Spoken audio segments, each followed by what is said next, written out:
Jasmine, and I am happy to have you here for the holiday season pattern that I just released.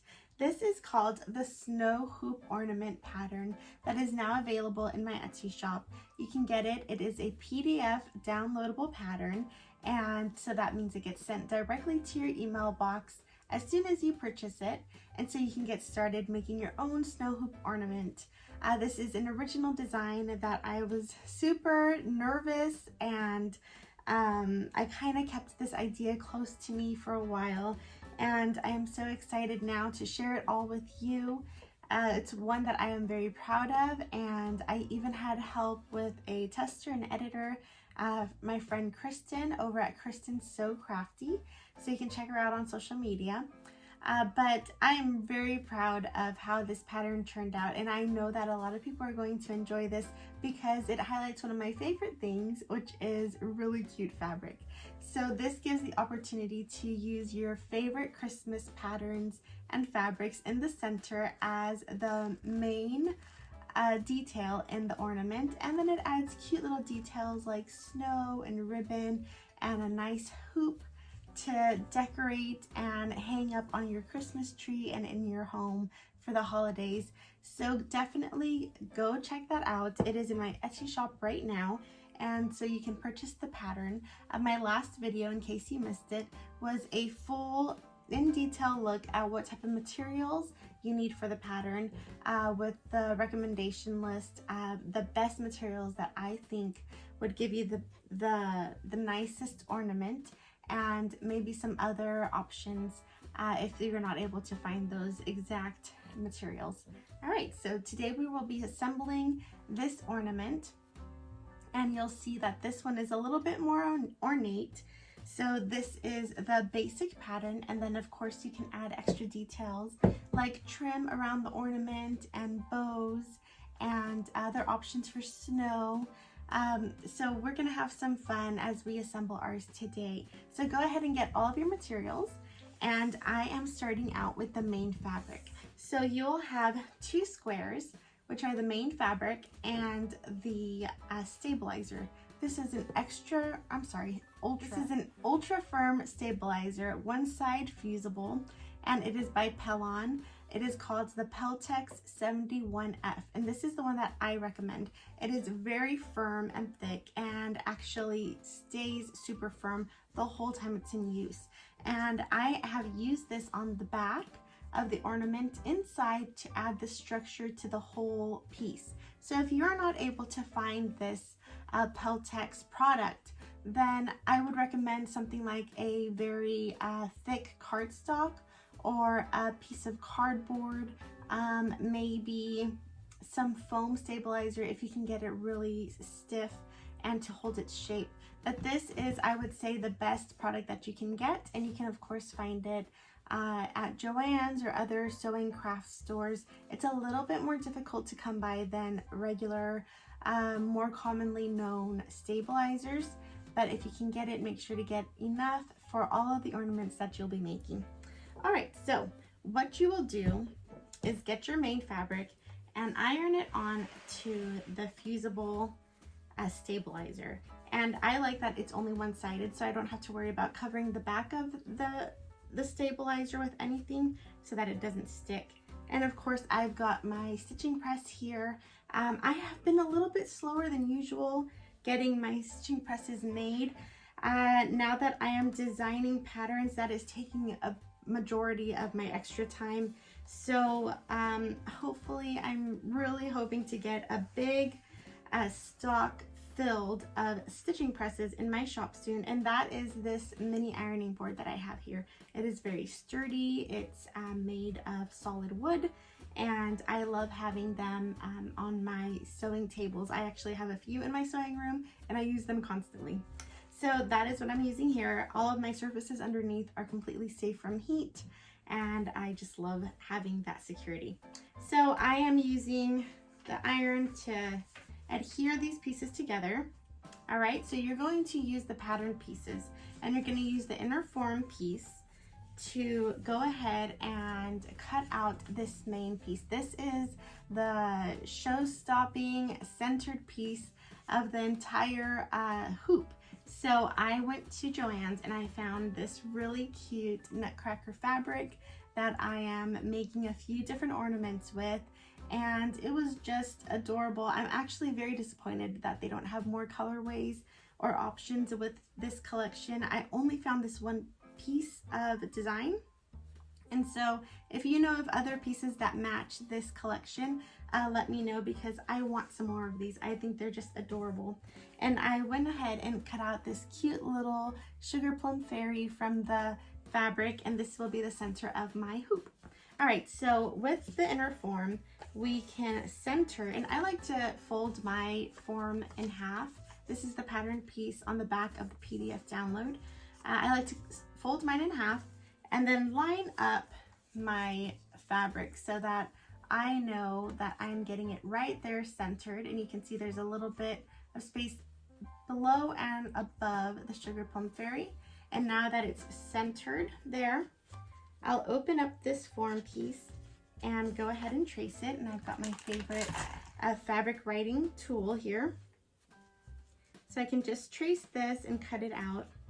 You do want to be very careful that you are centering your main fabric so that it is not, you know, to the side whenever you're done with your ornament. You want to make sure it's right there in the center of the window of the ornament and easy to see so that it looks very well done. The reason, in case you saw my previous video about the materials lists I recommend, the reason I'm particular about certain materials is that I want to make sure you are getting a very sturdy and long-lasting ornament that is nice. And it's very important to me that whenever we hand make items, especially if they're going to be gifts to other people, that we make them well, because I never want you to make a product that you don't feel proud of and it be because the pattern wasn't well written. So that is why I'm very particular about the materials, as well as spending all the time I did on this pattern. I spent quite a few weeks working and reworking the pattern to make sure it was easy to read and follow, and that you would get the best results with it. Okay, so now that we have our main, I hope you now have your glues. So if you saw the other video, you know that I was very particular about my glues that I was using. I've got these E6000 glues, and I'm going to pull one out. I'm going to fix myself up a little. I felt a little uncomfortable with the apron once I put it on, so hopefully this looks a little better. Okay, I've got the center main piece to the ornament. You're going to take your hoop, and we already talked about the sizing of these. You want to take out the inside of the hoop, the inner hoop. This is the outer hoop with the hardware. Set that aside. And with the inner hoop, what we're going to do is we are going to glue it onto the main fabric backing. So get your preferred glue. I've got these smaller tubes so that they're not drying out as quickly as the large ones. They get more stiff and difficult to use. And you're going to add a little bit of glue right on the back rim of your inner hoop. Okay, so we want to make sure that this it covers the back rim, but we don't want too much glue so that you can see it through the window whenever the hoop is all done, or when the ornament is all done. And we want to make sure that we are adding this on to the center of the ornament that's already cut out. Okay, so here we are. And what I like to do is add a weight on top of this, a heavy book or a box. I even add my stitching press on top of it to flatten it out as it dries. Okay, now you'll notice that whenever you're putting this pattern together, that the hardest part is waiting for the glue to dry. The pattern is so quick and easy. It comes together very quick for a sewing pattern. Because a lot of it is mostly crafting, but waiting for the glue to dry, that's what takes time. And it depends on your glue, how much time you're gonna actually have to spend waiting for that glue to dry. I have it right here under my stitching press because it's nice and heavy. This is a couple pounds. I believe it's 2 pounds. So that's gonna keep it nice and flat also. Okay, and then we are going to grab the next pieces of material. We're going to make the window of the ornament. That is the clear vinyl window frame here. Okay, so with your pattern pieces, I hope you've already cut them out. You're going to have this square with the center cut out right there and the donut. All right, so you're going to cut out both of these pieces, and this will be the frame of the ornament's window. Now you want to make sure to line up the center circles and put fabrics right side together. Now, I'm hoping before you cut out these fabrics that you've already heavily starched them and pressed them. That starch is going to help them stay stiff while we sew and put everything together. And it's going to just make it a much neater, cleaner product at the end. And I am all about making these items as neat and clean as possible because I want to be proud of my items whenever I share them with friends and family. And I want it to look, even though it's not professional, I want it to look as professional as possible because I feel like it's also more appreciated by the recipient whenever we do that. Okay, so grab your pins, which of course I need to grab. Okay, so I've got my little magnetic pin bowl here. I am going to pin these fabrics together right sides facing so you can see. Okay, they're lined up in the center. Pin them together, and I would say this is the part of the ornament pattern that we really got to take our time on, is sewing this window.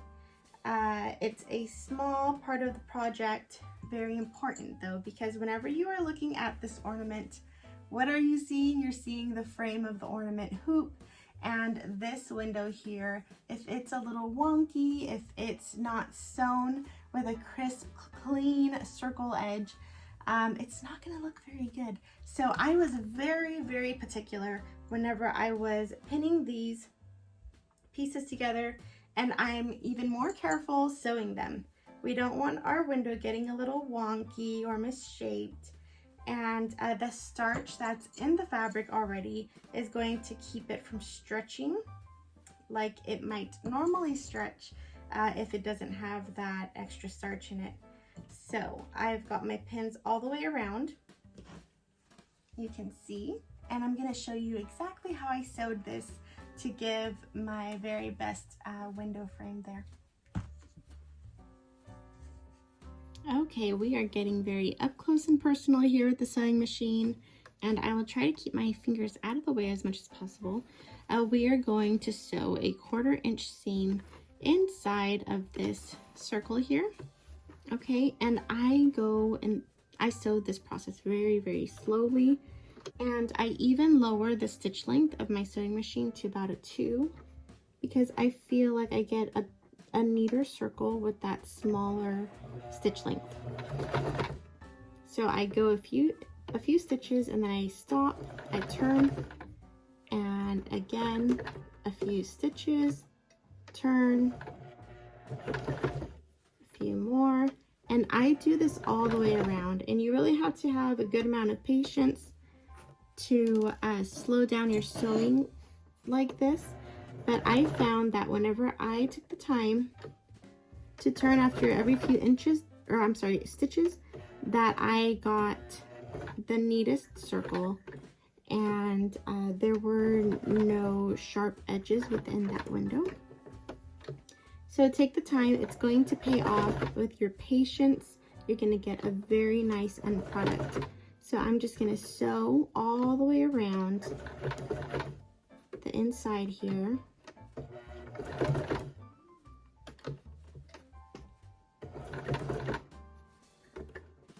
Now sometimes we more experienced sewists want to sew quickly. We want to get our projects done as efficiently as possible, but it's also nice to slow down. It doesn't mean that you're not experienced or that you're not good at this. It's just this specific project works best when we're moving slowly. And another thing, when you are constantly picking up your foot and turning it, you're not going to stretch the fabric, so your frame is going to be nice and even all the way around. And you're going to find that this also is the same method I use whenever I'm sewing in the clear vinyl piece. Okay, here we go. The inside seam is all sewn. You can see that there are no gaps. I went straight back to the beginning right there, and it's all sewn. This creates a very nice and neat window for the clear vinyl. Okay, and we're going to clip the inside of this circle so that whenever we turn this fabric donut, that it allows the fabric to move in whatever way necessary for us to turn the donut inside out and get that nice clean round frame. Okay, so you can see right here that's all clipped, and it shows the markings on the pattern also in case you want the exact spots. Now, before I go ahead and turn this inside out, I am going to use some more starch. I like to use the starch to keep it stiff, but also to help me grip the fabric. Whenever my fabric's wet, I can move it a little more easily the way I need to. So I'm turning this over and I'm going to pull the donut through the hole, if you can see that right there. I hope you have a good angle to see. If you have any questions about this step, let me know. Now it is a little tricky, so if it feels like you are just not getting that donut through correctly, that is okay, don't worry about it. I struggle with it too. It's just one of those finicky steps that is necessary with this project, and you'll be really happy with the end result. So go ahead and turn that, and once you get a good amount of it turned through, I like to rub the edges with my finger to kind of keep the fabric in place a little, and then I will begin ironing it so that it doesn't move. Okay, so get my hot iron, and this is super hot. It works very quickly. I don't need a lot of heat on there, but you can see it's starting to stay in place a little. That starch is so helpful. I'm sure with water you could do the same, but it's not going to stay as stiff once it's all pressed down. Now, if you are using an iron, which you need to in this step, at the end of this step, I recommend putting the iron away, turning it off so that you're not tempted to use it once the clear vinyl is on the project, because that clear vinyl will melt so quickly, and I don't want anyone tempted to use a hot iron around their clear vinyl and possibly destroy your project. I did notate a few times within the pattern to be careful with an iron around the vinyl, as it will definitely warp or even melt your product, and we don't want that to happen. So you can see my window's coming along. It takes a little bit of patience. It's really trying us, right? Thankfully, this is the only step where we really have to sew and spend a lot of time. The rest of it is just so easy. Okay, so it looks like that's all in place. And then you can turn your window over and it looks pretty good, right? So we're going to continue to iron this out so that everything's in the right spot, and it'll smooth out. Once you have that donut through the center, it will begin to smooth out. I tried this pattern a couple times with and without the donut, and I just found that this was the most successful way of getting the window to look right, and also to not add any bulk to the project. So looking pretty good. Okay, now you're going to grab your clear vinyl. Okay, so I put aside my stitching press and my mini iron. I don't want to be tempted to grab that whenever I'm working with my clear vinyl. So here's my square, and I have my inner form piece here. I'm going to use, you can use whatever writing tool you like best.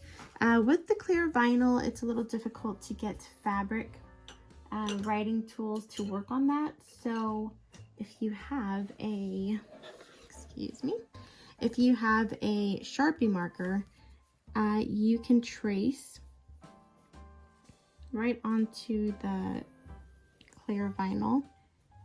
And whenever you cut it out, just cut inside of that circle. Okay, you can cut inside of that circle and cut that to size. You do want to make sure that your clear vinyl window is also clean. If there is any lint or anything sticking to the vinyl, you want to make sure to wipe that off, especially before we seal the entire ornament. You don't want anything yucky like hair or other whatever else might get onto that clear vinyl. Okay, now this step, we have our window. You can see it's very nice and round there. There's a little thread sticking through. Something else I can take out of there before we go any further. And on the inside of your window, okay, so that's the wrong side of it, you are going to add a very thin line of fabric safe glue. I have my Elmer's glue here, and it's going to go right along the inside. You don't need a lot. It's just enough to hold the clear vinyl in place so that whenever we are sewing the vinyl window together, that it stays in place and doesn't shift around. Okay, so you're gonna have to press that down, put it under something heavy again, and set it aside to dry. Of course, I'm using my stitching press because it's just such a nice and flat, heavy item, okay? And I do have another window already done. So whenever you're done and it has dried, you can take your window over to the sewing machine and top stitch all the way around this window. And you're going to use the same slow sewing method that you did with the 2 pieces of fabric. And you will be so happy whenever that window is nice and clean with a crisp edge. Just make sure to go slow. If you find that the sewing machine foot is sticking to the clear vinyl, you can add a piece of washing tape under the foot of the machine, or I'm sorry, you can't even see that, under the foot of the sewing machine. It'll help the clear vinyl get pulled through the sewing machine a little easier. I have not had any of those issues, and that might just be due to the shape of my sewing machine foot and the feed dogs underneath. So definitely see how your machine handles the clear vinyl before you begin to sew. And if you need that washi tape, add that. You can see that my seam here, the top stitch, is about 1/8 of an inch away from the edge. And I really like that. It also has a shorter length stitch, and I feel like that makes it look a little more professional. Okay, so at this point, you're definitely going to want to wipe down the clear vinyl, make sure there's nothing sticking to the inside or outside of it, and then you'll be able to move on to the next step. Well, I hope you're enjoying making your snow hoop ornament to this point. The video got a little longer than expected while I was filming. I tend to do that as I talk on and on through every step, but I decided to turn the video into a 2-part series so that we can break up the work and so that you can access the video a little bit easier depending on what steps you're in. So this part 1 video is showcasing how to put together the main inside hoop, and then assembling the window of the ornament. And the part 2 video will actually be wrapping your outer hoop and assembling the entire ornament. So you will see that in the next part of the video. You can find it here on my channel, Linen Bouquet. And if you have any questions about this first part of the process, let me know in the comments below. Of course, if you are following along with the pattern, you already have all the steps, and so you're welcome to move along or wait for your pieces to dry like I have to, and meet me back here for the second part of the whole pattern. So I will see you soon with that second part. And make sure to follow my account and give this video a like to help my channel reach more people and grow my audience so that I can create even more fun patterns and videos for all of you. So I will see you in the next part of the video.